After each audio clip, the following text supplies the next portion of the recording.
Good morning, men. My name is Pastor Carlos Malley. I'm the discipleship pastor of the Circle Church of Alexandria, located in Alexandria, Louisiana, here for another episode of Manhood Monday. This morning, we're going to talk on the topic of loyalty.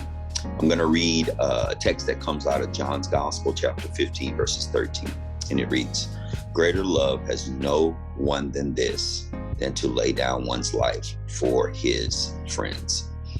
This week, I was talking to my basketball team, LSUA men's basketball, and we have what is called character circles. And I was explaining to them the importance of choosing solid friends.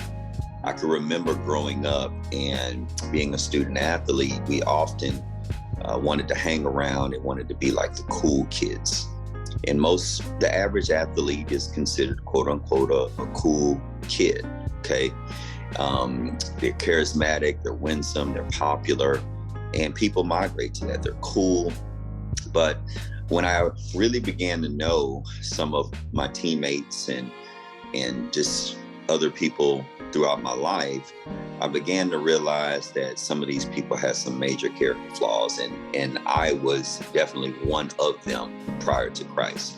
And so, not pointing the finger at anyone else, but I was a culprit in that as well. And so I explained to my guys that, show me your 5 closest friends and I will show you your future. If you hang with, 5 scholars, it's 4 scholars, it's a good chance that you're the 5th. If you hang with, 4 people that don't care about their academics, they're lazy, they show some major character flaws, it's a good chance that you're also the 5th. And so I wanted to make sure that as I continue to develop as a professional, I noticed that my circle began to get smaller and smaller and smaller. Jesus had 12 disciples. Of course, he lost Judas, eventually having 11 disciples who eventually became apostles. But he only hung with 3 people. He only was really close with Peter, James, and John. And John is writing this text and stating that greater is no love than this, than for one to lay down his life for his friends. And if you continue to read through this chapter, Jesus is essentially telling them that you are no longer considered servants, because a servant doesn't always know all of his master's affairs. But I am calling you friends, and I am making everything known to you. And that is what Jesus is doing for us. Jesus, for me, has been the most loyal person in my life, because he literally laid down his life for me, and he laid down his life for you, and he laid down his life for the entire world.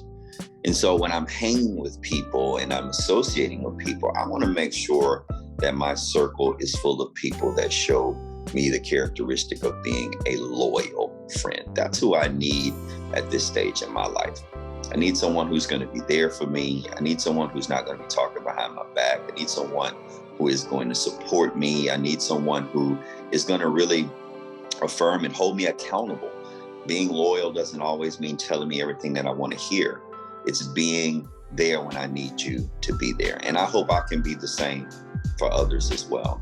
And so, men, as you go out, and it's very, very important to us, who we hang with determines the direction of how we treat our spouses and how we raise our children and how we lead our families.